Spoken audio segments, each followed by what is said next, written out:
येवला तालुका मराठी पत्रकार संघाच्या वतीनं येवला शहर पोलीस निरीक्षकांना दिले निवेदन। शिवसेनेचे खासदार संजय दिना पाटील यांनी पत्रकारांना अश्लील शिवीगाळ करून जीवे मारण्याची धमकी दिल्याप्रकरणी गुन्हा दाखल करून कायदेशीर कारवाई करण्याबाबत येवला तालुका मराठी पत्रकार संघाच्या वतीनं येवला शहर पोलीस स्टेशनचे पोलीस निरीक्षक माननीय योगेश घोरपडे यांना शनिवार दिनांक 27 जून रोजी पत्रकारांनी निवेदन दिलं। शिवसेना पक्षाचे खासदार संजय दिना पाटील यांनी सार्वजनिक ठिकाणी व पोलिसांच्या उपस्थितीत पत्रकारांना अश्लील भाषेत शिवीगाळ केली, तसेच जीवे मारण्याची धमकी दिली। हा प्रकार केवळ पत्रकारांचा अपमान नसून लोकशाहीच्या चौथ्या स्तंभावर झालेला गंभीर हल्ला आहे। या घटनेमुळे राज्यभरातील पत्रकारांमध्ये तीव्र संतापाची भावना निर्माण झाली असून पत्रकारांच्या सुरक्षिततेबाबत गंभीर प्रश्नचिन्ह उपस्थित झाले आहे। पत्रकार हे लोकशाहीतील महत्त्वाचा घटक असून त्यांना धमकावणे, त्यांच्या कामात अडथळा निर्माण करणे हे अत्यंत निषेधार्ह आहे। सदर घटनेत पोलिसांसमोरच धमकी देण्यात आली असतानाही संबंधित खासदारांविरुद्ध अद्याप कोणतीही ठोस कायदेशीर कारवाई झालेली नाही। त्यामुळे पत्रकारांमध्ये असुरक्षिततेची भावना निर्माण झाली आहे। या अनुषंगाने येवला तालुका मराठी पत्रकार संघाच्या वतीनं खासदार संजय दिना पाटील यांच्या विरुद्ध लागू असलेल्या भारतीय न्यायसंहिता BNS व इतर संबंधित कायद्यानुसार तात्काळ गुन्हा दाखल करून निष्पक्ष व कठोर कायदेशीर कारवाई करण्यात यावी, अन्यथा पत्रकार संघटनेला लोकशाही मार्गाने तीव्र आंदोलन करण्याचा विचार करावा लागेल, असे निवेदनात नमूद केलं आहे। या प्रसंगी येवला तालुका मराठी पत्रकार संघाचे अध्यक्ष भाऊलाल कुडके तसेच पदाधिकारी राजेंद्र परदेशी, संतोष घोडेराव, विलास पगारे, प्रमोद पाटील, सुदर्शन खिलारे, योगेंद्र वाघ, रोहन वावधने, दीपक ढोकळे, संतोष विंचू, सुदाम गाडेकर, रामदास क्षीरसागर, अनिल जाधव, देवराम कदम आदी पत्रकार बांधव उपस्थित होते। पुन्हा सुरू करू। ईशान्य मुंबईचे खासदार संजय दिना पाटील याने पत्रकारांच्या बाबतीत अतिशय अर्वाच्य भाषेत शिवीगाळ केली आणि पत्रकारांना धमकी दिली।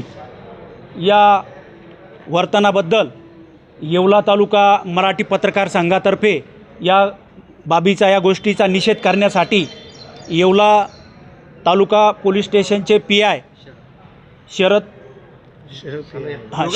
PI योगेश घोरपडे साहेब यांना येवला तालुका मराठी पत्रकार संघाच्या वतीने आज या ठिकाणी सर्व पत्रकारांच्या उपस्थितीत कारवाईसाठी निवेदन दिलेलं आहे।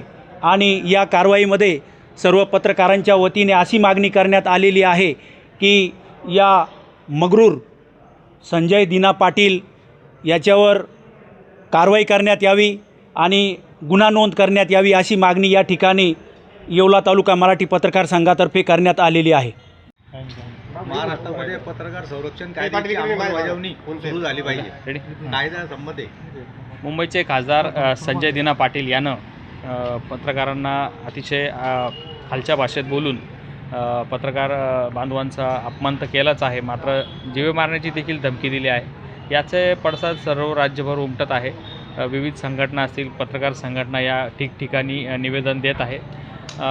गेल्या अनेक दिवसांची मागणी आहे की पत्रकारांना धमकावणं, त्यांना जीवे मारण्याच्या धमक्या देणं या संदर्भात पत्रकार संरक्षण कायदा अंमलात आणावा। त्याचा मसुदाही मागे तयार झाला होता, मात्र तो कायदा अद्याप अंमलात आलेला नाही।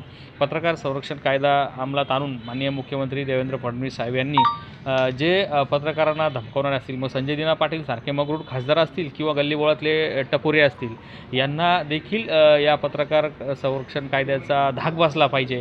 तर या अंतर्गत गुन्हा दाखल करावा आणि संजय दिना पाटील असतील किंवा आणखी कोणी असतील जे पत्रकारांना धमकावण्याचा प्रयत्न करते, त्याच्या डोक्यात जरी विचार आला तरी त्यांना या कायद्याचा काय दरार आहे ते समजलं पाहिजे। कारण की डॉक्टर बाबासाहेब आंबेडकर असतील, यांचं संविधान हे सर्वांसाठी सारखंच आहे आणि त्याचा धाक सर्वांना राहिला पाहिजे। तर या दृष्टिकोनातून आम्ही आज येवला शहर पोलीस स्टेशनचे पोलीस निरीक्षक योगेशजी घोरपडे यांना निवेदन दिलं आहे। संजय दिना पाटील याच्यावर कारवाई करावी अशी मागणी केलेली आहे आणि इथून पुढे जे कोणी पत्रकारांना धमकावतील, त्यांना दमदाटी करतील, शिवीगाळ करतील किंवा काय ज्या त्या मार्गाने हे करतील, त्यांच्यावर कठोर कारवाई करावी आणि पत्रकार संरक्षण कायद्याची कठोर अंमलबजावणी करावी अशी मागणी आम्ही या वतीनं करत आहोत। स्टार 24 फास्ट न्यूजसाठी दीपक ढोकळे, येवला।